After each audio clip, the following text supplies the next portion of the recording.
Gênesis capítulo 4. Aleluia.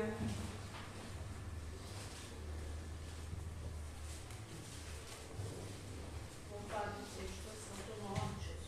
Glória a Deus. Aleluia. Louvado seja o nome do Senhor. Nós vamos ler do versículo 1 até o 16, amém?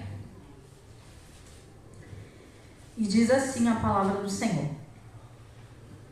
Adão teve relações com Eva, sua mulher, e ela engravidou e deu à luz a Caim. Disse ela: com o auxílio do Senhor tive um filho homem.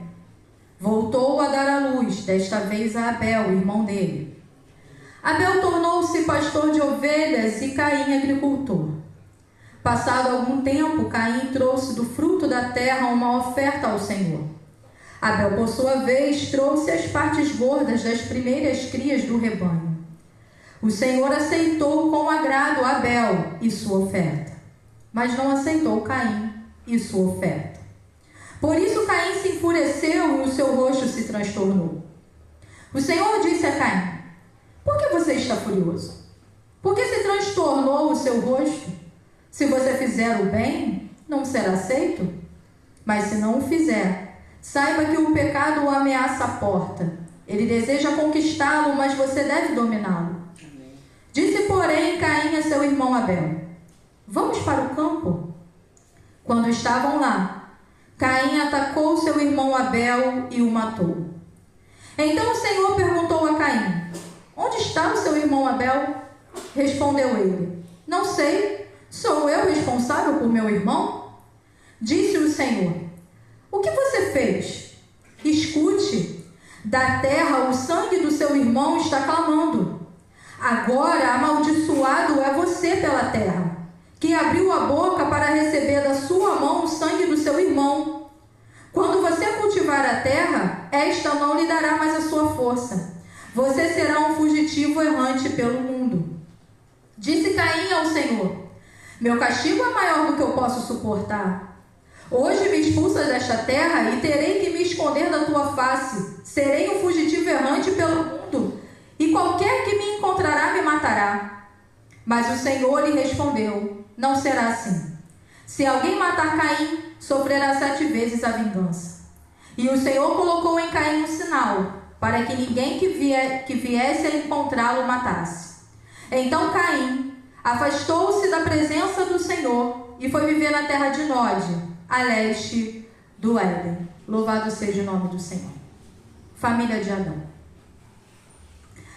A família, meus irmãos, é o palco das nossas maiores alegrias. Mas a família também é o palco das nossas maiores tristezas.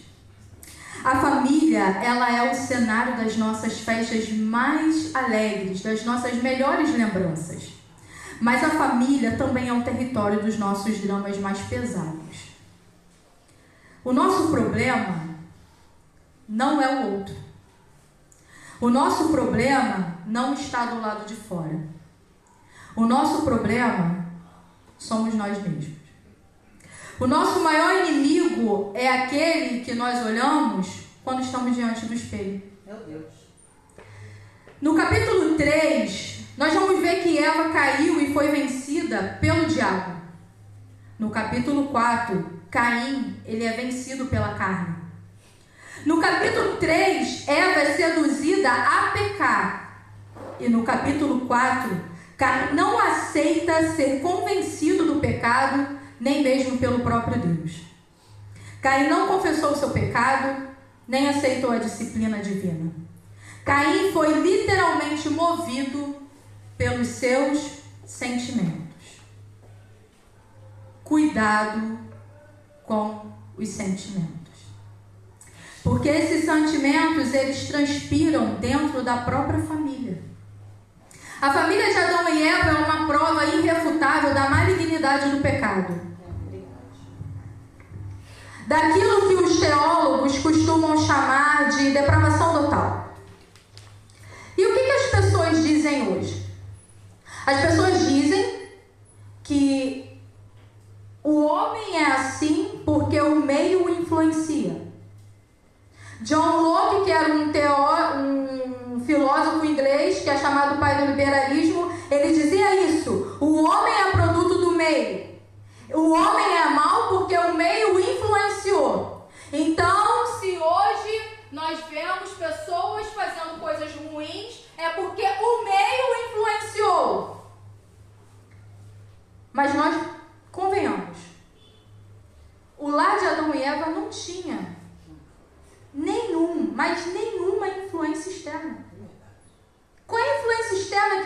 Adão e Eva tinha. Não tinha violência, não tinha tráfico de drogas, não tinha injustiça social, não tinha poluição, não tinha desemprego, não tinha racismo, não tinha feminicídio, não tinha promiscuidade da sociedade. Se a gente parar para pensar, Adão e Eva não tinha nem sequer avós para ficar falando no ouvido, não tinha primos, não tinha tios, não tinha cunhados, Adão e Eva não tinha sogro. Meu Deus. Ou seja, o pecado, ele não está do lado de fora. O pecado está do lado de dentro. E o pecado estava do lado de dentro do coração de Caim. Porque muitas das vezes, meus irmãos, a gente quer justificar o nosso pecado culpando o outro. Porque nós estamos vivendo numa época que pecado agora não é mais chamado de pecado. E as pessoas querem lidar com o pecado com libertação. Como? Ah, você é assim porque lá no passado o seu pai, a sua mãe, o fulano, o ciclano fez isso, por isso você é assim hoje. E aí a gente vai justificando pecado em cima de pecado. E nunca se chega à cura, nunca se chega à libertação. Porque a libertação ela só chega com o pecado confessado e arrependido. É uma espécie de teologia fraudiana, isso. E o problema é sempre o outro. Quando na verdade o problema somos nós. É aqui dentro que mora o problema. É aqui dentro que vem os desastres nas famílias. É aqui dentro. Não é fora. Mas a família de Adão e Eva, ela também prova que nem todos sabem lidar com os seus sentimentos. Caim e Abel nasceram no mesmo ventre, mamaram no mesmo seio, beberam do mesmo leite, foram instruídos pelos mesmos pais, nas mesmas circunstâncias, eles aprenderam as mesmas verdades e ouviram os mesmos ensinamentos. Só que a Bíblia vai dizer lá em 1 João 3,16 que Caim era do maligno, enquanto Abel era um homem piedoso. Caim era hipócrita, Abel era um servo fiel de Deus. Abel amava verdadeiramente a Deus, enquanto Caim amava a si mesmo.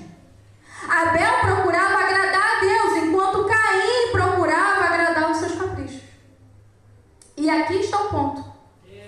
É que na mesma casa, na mesma igreja, pode um desenvolver um sentimento terrível e o outro ser totalmente piedoso. Cuidado com o seu coração. Cuidado com os seus sentimentos. Porque no nosso coração, a gente pode desenvolver uma grande piedade, mas a gente também pode desenvolver sentimentos terríveis. A família de Adão e Eva também prova que as batalhas sentimentais mais intensas são travadas dentro de casa e até mesmo dentro da igreja. No lar de Adão e Eva havia prática religiosa. Os meninos aprenderam a adorar a Deus. Os meninos aprenderam a trazer ofertas a Deus. Então nós não podemos ser negligentes em culparem Adão e Eva, mesmo depois da queda deles, de não implantar na casa deles o sentimento de adoração a Deus, de culto a Deus, e da maneira correta, porque senão Abel não tinha aprendido. Nesse lar, no lar de Adão e Eva, havia mais disputa do que comunhão. Repare que Caim ele está infeliz pelo fato do seu irmão ter sido bem sucedido. O que irritou Caim foi o fato de Deus ter se agradado de Abel e de sua oferta e não ter se agradado dele da oferta dele. E isso gera o que dentro da família? Guerra. Isso gera guerra. E talvez ainda hoje nas famílias, e talvez ainda hoje dentro das igrejas, a guerra porque um é piedoso, o outro não é. Porque um é verdadeiro, o outro finge que é. E de repente o sentimento de disputa então, e a inveja e a guerra começa a se estabelecer dentro da família, dentro da casa. Mas na casa de Adão e Eva também havia gente mal-humorada. Veja que Caim está com o semblante descaído. Se esfaleceu. O coração dele está envenenado pela ira. Em algumas traduções já diz assim: por que andas irado? Meu Deus. Por que você anda irado? Veja que não é uma ira momentânea. Ele não ficou momentaneamente irado. Ele veio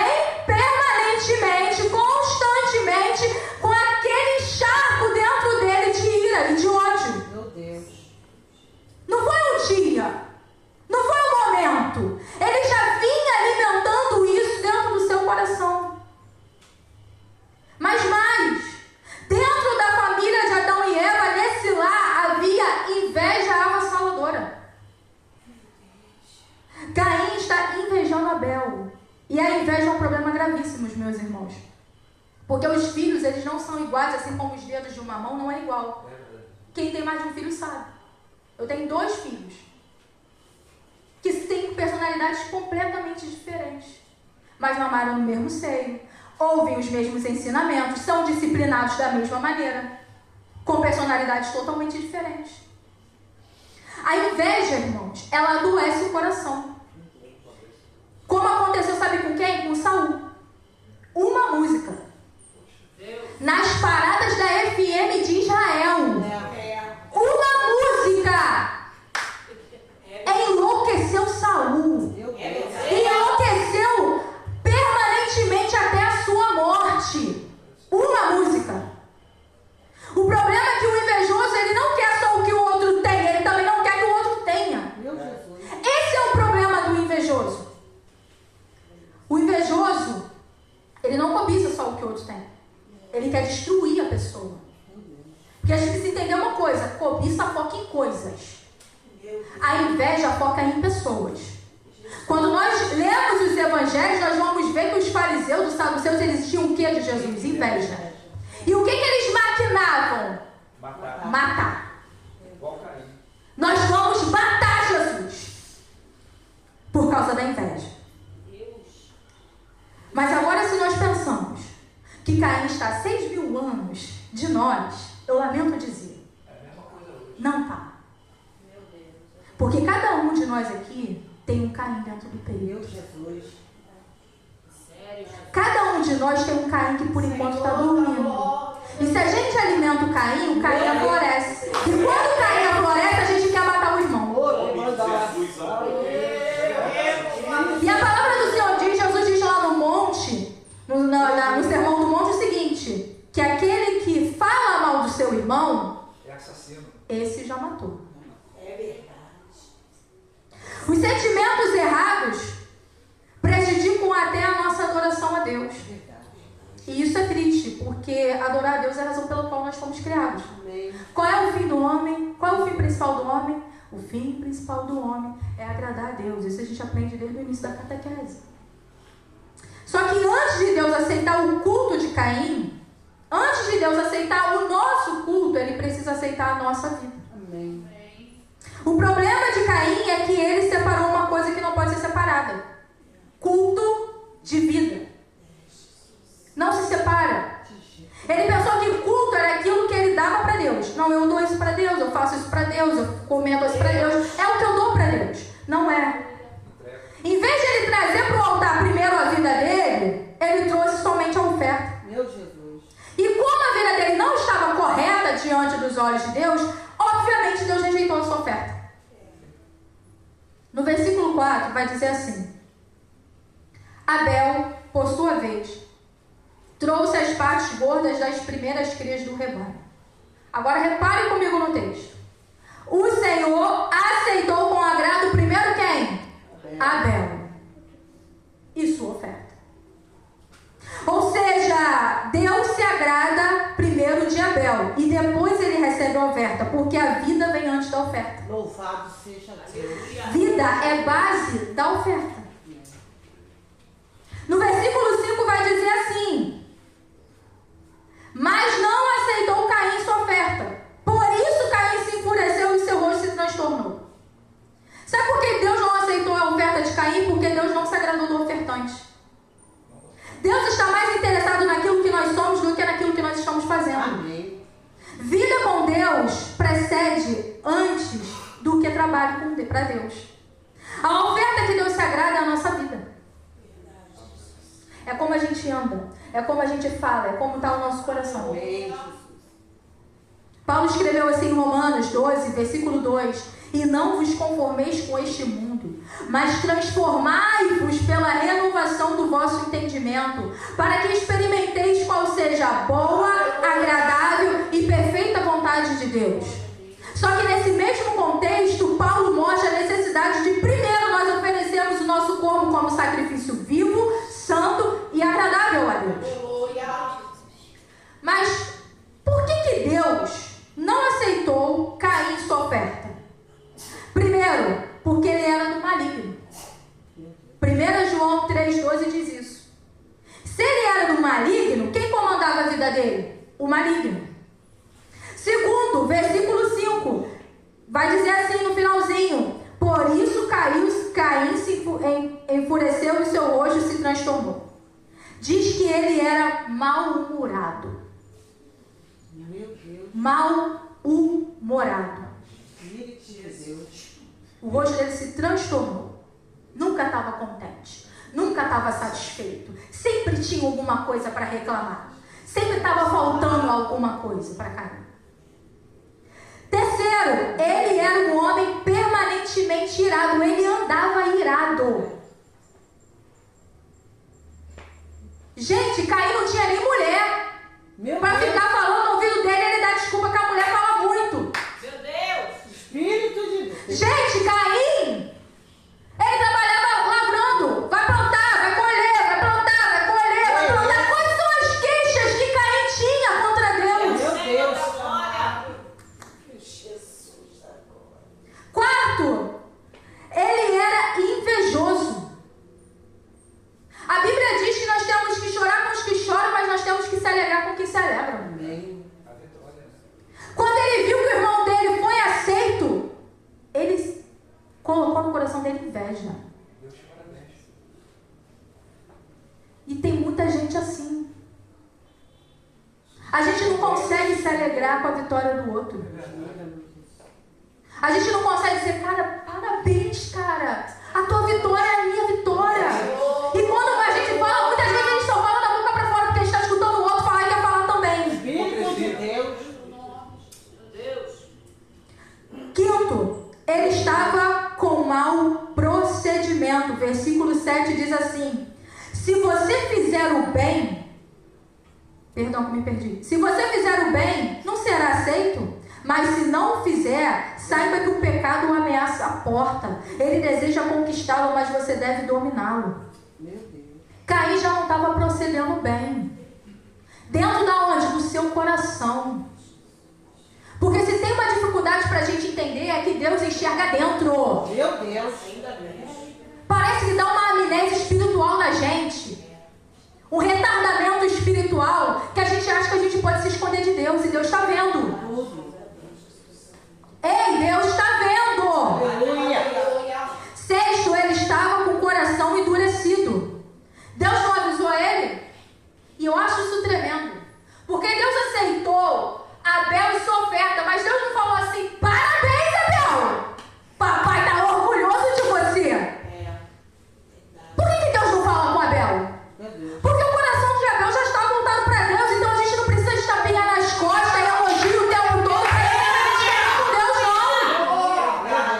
Agora, por que Deus fala com Caim? Meu Deus. Porque Deus não queria perder Caim. Porque Caim estava se deixando levar e Deus estava falando: Caim, volta! Deus. Volta, Caim! Aí no versículo 8, o Senhor fala assim, a Bíblia diz assim: disse, porém, Caim a seu irmão: vamos para o campo. Meu Deus. Brother, mano, parceiro, amigo. Mesmo depois dele ser exortado, ele faz o que? Ele finge. Meu Caim finge, bota uma máscara da hipocrisia, de bondade, diz: vamos embora lá no campo, irmão. Jesus! É sério? Como se fosse um amigo, como se fosse um parceiro, como se fosse um companheiro, como se fosse irmão. É por isso que Deus não aceita a vida dele. E por isso que o Senhor também, consequentemente, não aceitou a sua oferta. Não é por mérito. Não é o que eu faço para Deus. Meu Deus. É quem eu sou para Deus. Aleluia. Porque quando eu sou para Deus, eu sou para o meu próximo. Amém. Quando eu sou para Deus, eu estou servindo o meu próximo. Eu estou amando o meu próximo quanto a mim mesmo. Sabe o que a gente vê? Uma confusão de coisas. E nós vamos ver isso aqui dentro ainda. Agora, a oferta de Abel é de um homem temente a Deus. Porque agora não é Abel que está colocando sentimento. Abel, o conteúdo do culto de Abel é bíblico. Abel tinha entendido, e talvez os seus pais também tinham dito, que lá no Éden, quando os pais deles caíram, o Senhor teve que matar um animal para fazer veste para eles, e o derramamento que ele faz? Ele traz o cordeiro. Ele traz as primícias. Ele faz derramamento de sangue, porque essa é a oferta que o Senhor quer. Não há remissão de pecados sem derramamento de sangue. Aleluia. Mas, Suzana, a gente não precisa matar animal, não, mas você precisa morrer. Amém. Amém. Louvado Glória. seja. Derramamento de sangue. Louvado seja. Então, aqui nós vamos ver que há duas religiões: a religião estabelecida por Deus e a religião humanista, Meu Deus. das obras, do mérito, do que eu faço de melhor para Deus.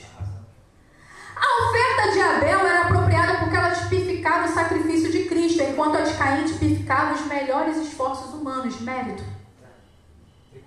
Muitas das vezes as pessoas vêm para Cristo e já começam assim: você tem que fazer isso, tem que fazer isso, tem que ser assim, tem que ser assim, tem que ser assim, tem que ser assim, tem que ser assim. E não deixa o cara nem respirar. Entender o que é santificação, o que é doutrina. Não consegue. A pessoa não consegue ser remida pelo Espírito. E aí nós vemos essa confusão de coisas. Meu Deus. Não, eu tenho que fazer, eu faço isso, eu faço aquilo, eu faço aquilo outro, porque se eu não fizer, eu não vou ser aceito. Não! Aleluia. Meu Deus. Deus não está preocupado por quanto você faz, mas Deus está preocupado com quanto você é. Aleluia. A Marta, ela estava fazendo para Jesus. Ela estava arrumando a mesa para Jesus. Ela estava toda: vamos fazer. Aí a Maria decidiu ouvir, virou Marta indignada e falou: ok, com o mestre. Graças a Deus que ela falou com o mestre. Mas isso ela fala com o outro, aí ficava fofocaiada só. Mas ela vira para Jesus e fala: Senhor, não te importas que eu estou aqui trabalhando e minha irmã está aí sentada? Aí Jesus fala: Marta, Marta, Deus. Oh, tá ansiosa, né? Preocupada com tantas coisas. Aleluia. Maria escolheu a melhor parte, Marta. Louvado seja o teu nome. Maria só quer ouvir, Marta. Aleluia. Não é o quanto a gente faz, não. Não é a quantidade de monte que a gente sobe. Eu não sou nada contra monte, não, tá, meus irmãos? Mas não é a quantidade de monte que a gente sobe, não. Não é a quantidade de culto. Não é nada disso. É pedir perdão. amém. É arrependimento. É fazer parte do corpo. Porque eu também... não preciso ir para a igreja, que agora o pessoal tá: eu sou igreja. Não, você não é igreja, você é membro. Sem corpo não.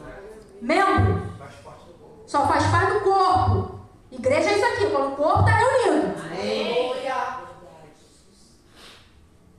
Mas Deus não está preocupado com isso. Deus quer você. Deus me quer. E quando nós estamos de acordo com a vontade do Senhor, a gente faz igual Abel. A gente leva a oferta certa. Porque a minha vida está certa com Deus. Mas mais, a Bíblia diz que o culto ele tem que ter duas características. Ele tem que ser em espírito e ele tem que ser em verdade. Ou seja, ele tem que ser sincero e ele tem que ser bíblico. A Bíblia diz em Hebreus 11:4 que pela fé Abel ofereceu a Deus um sacrifício superior de Caim. Em outras palavras, Abel ofereceu a oferta certa, com a motivação certa, da maneira certa, ofereceu pela fé e com fé. Meu Jesus. Louvado seja o teu nome. Mas os problemas se agravam quando nós desprezamos a advertência de Deus. Irmão, se existe um povo que conhece as advertências de Deus, somos nós. Sabe por quê? Nós temos Bíblia, nós temos o Espírito Santo, essa igreja aqui ela é bíblica, nós temos ensino bíblico, então ninguém pode dizer assim: rapaz, eu não sabia disso. Meu Deus, eu fui pego de surpresa, caraca, eu não sabia. Caim, ele é chamado ao arrependimento, mas ele endureceu o coração. Meu Jesus. Versículos 6 e 7 diz assim: o Senhor disse a Caim: por que você está furioso? Por que se transtornou o seu rosto? Se você fizer o bem, não será aceito. Mas se não fizer, saiba que o pecado ameaça a porta. Ele deseja conquistá-lo, mas você deve dominá-lo. Aleluia. Deus está apelando aqui para o campo da razão. Deus está dizendo assim, ô Caim, se você fizer o que é certo, Caim, se você mudar a sua vida, Caim, se você fizer do jeitinho certo como eu estabeleci, Caim, se você corrigir a sua vida, eu vou te aceitar, porque eu quero te aceitar, Caim. Eu quero você, Caim.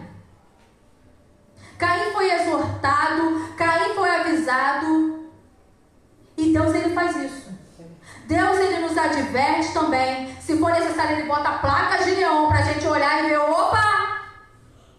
Essa semana ele fez comigo. Ei, Suzana, tu tá indo pro lado errado.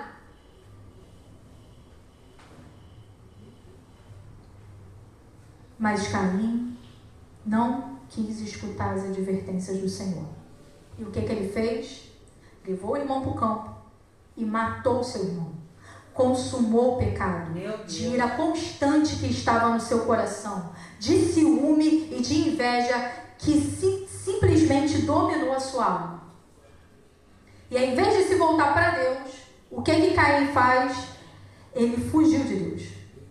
E quando ele foge de Deus, ele usa máscaras para se esconder e ao mesmo tempo consumar o seu pecado. Primeira máscara que Caim usa é a máscara da mentira e hipocrisia. No versículo 8 ele diz assim, disse porém Caim a seu irmão Abel, vamos para o campo? Quando estavam lá, Caim atacou seu irmão Abel e o matou. As palavras são de amizade, meu irmão. As palavras é de companheirismo. Mas o coração de Caim está envenenado. E sempre há um perigo, um abismo entre o coração e a língua. Como? A Bíblia diz que a boca fala que o coração está cheio. Amém? Só que, sempre que a nossa boca fala o contrário do que o nosso coração está sentindo, nós estamos nos tornando hipócritas. Caim, ele planejou.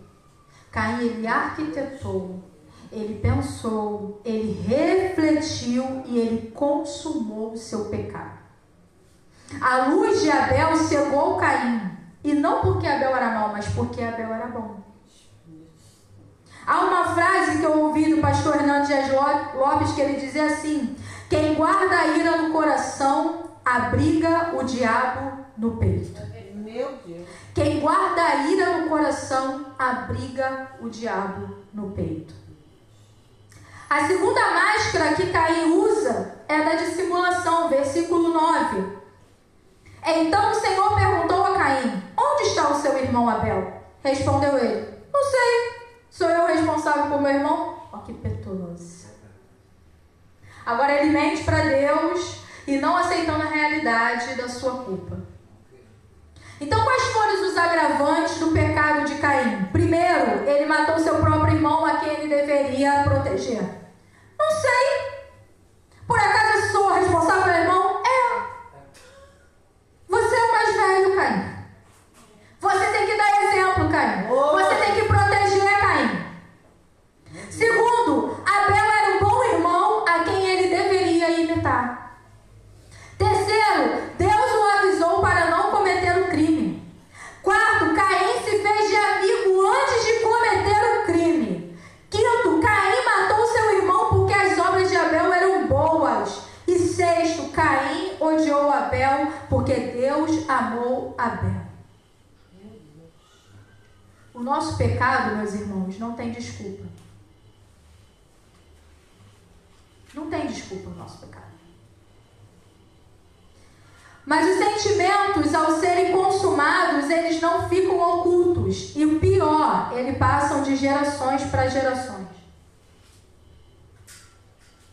O pecado de Caim, ele foi descoberto. E ele foi descoberto por Deus. Não tinha testemunha. Nós podemos dizer que Caim cometeu o crime perfeito, matou, de repente, eu vou conjecturar aqui, tá? De repente, Adão e Eva falaram assim, Caim, cadê teu irmão? Não sei. Menino, sabe que eu não sei, mãe? De acreditar. De repente, ele pode ter dito assim, sei lá, foi comido por uma besta fera, sumiu do mapa. Ninguém viu. Mas Deus viu. Amém. Como viu Adão e Eva no Éden. Como viu Acã pegando a barra de ouro lá em Jericó?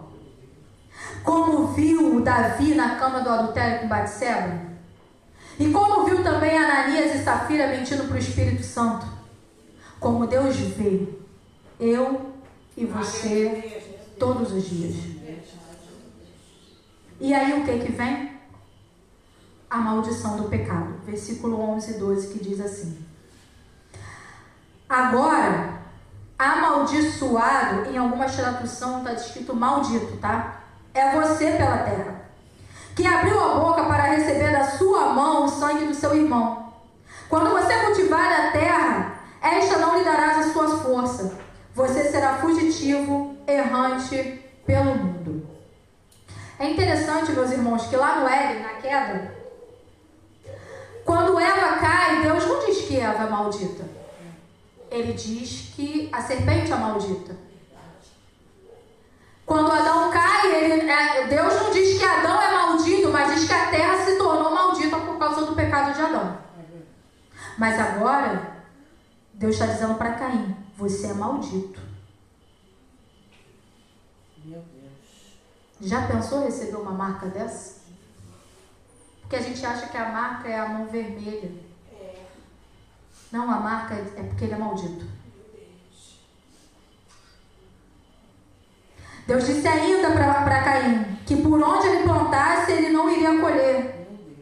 Ele era agricultor. Então, vai plantar e não vai colher.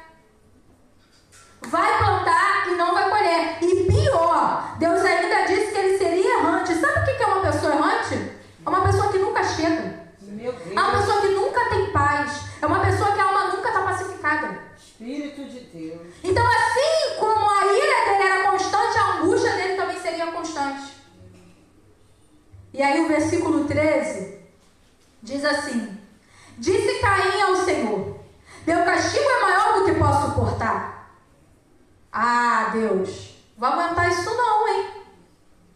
Sabe qual é o problema de Caim? É que ele não se arrependeu. Caim não se arrepende.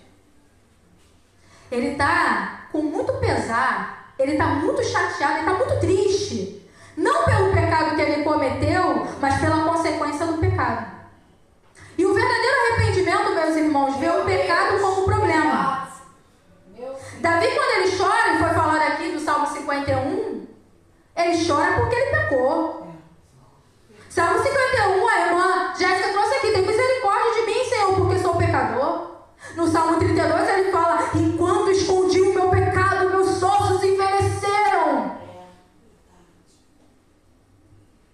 Davi, ele chora de arrependimento. Quando Natan mete o dedão na cara dele e fala: tu és aquele que pegou o cordeirinho, ele fala: Senhor, pequei contra ti, só contra ti pequei. Espírito Santo. Mas Caim está triste porque vai receber consequência do pecado. Não se arrepende. Coração endurecido. Espírito de Deus. Mas no versículo 16 vai dizer assim: então Caim afastou-se da presença do Senhor e foi viver na terra de Nod, a leste do Éden. Irmãos, esse se afastou da presença do Senhor não é uma retirada geográfica, não é porque ele saiu de um lugar e foi para outro, porque Deus está aqui e Deus está lá também. Amém. Esse afastou-se da presença do Senhor significa que Caim escolheu viver longe da presença de Deus. Meu Jesus. Longe da presença de Deus. E isso revigora para as próximas gerações. Porque eu peço que os irmãos abram comigo lá em 4:23, que vai dizer assim: disse Lameque às suas mulheres, Ada e Zila: ouçam-me, mulheres de Lameque, escutem as minhas palavras. Eu matei um homem porque me feriu, e um menino porque me machucou. A situação se agrava porque essa aqui é a quinta geração de Caim. Lameque representa a quinta geração de Caim.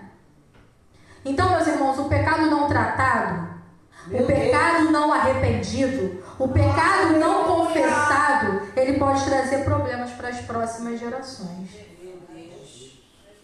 Meu Deus. Primeiro problema da descendência de Caim é que os descendentes de Caim começaram com a bigamia e depois vai para a poligamia. A gente vai ver isso mais para frente. Casamento monogâmico acabou. Entre homem e mulher acabou. Agora eu posso ter quantas mulheres eu quiser. O segundo é que Lameque se torna um homem tão violento quanto Caim.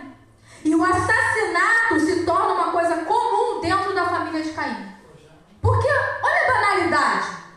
Eu matei o homem porque me feriu e o menino porque me machucou.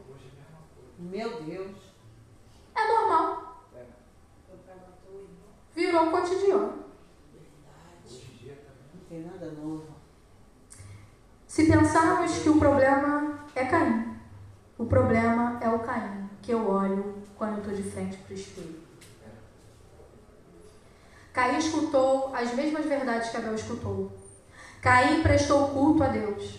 Caim ouviu a palavra de Deus. Caim escutou as advertências de Deus, mas Caim não se arrependeu.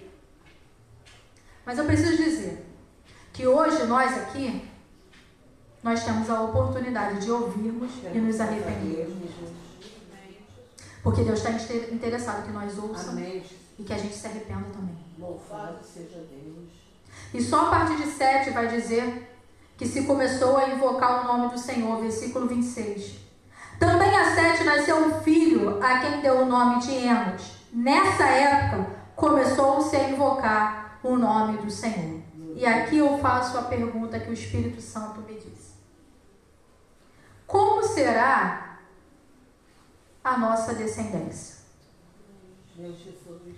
Avalia você agora aí. Se depender de quem nós somos hoje, se depender da Suzana hoje, de quem ela é hoje, como será a minha descendência? Como é que meus filhos vão crescer? Como é que os meus netos serão? Que possamos ser a descendência de Sete. Gente que vai andar com Deus. Gente que será uma bênção na história. Gente que vai escrever na história da redenção. Gente que por onde passa vai espalhando o bom perfume de Cristo, espalhando a luz de Cristo, sendo sal, sendo luz da terra. Gente que vai amar o próximo e amar a Deus acima de todas as coisas. Nós precisamos matar o Caim que é dentro de nós. E precisamos deixar o Abel resplandecer. Amém, Jesus. Se coloca de pé em nome de Jesus.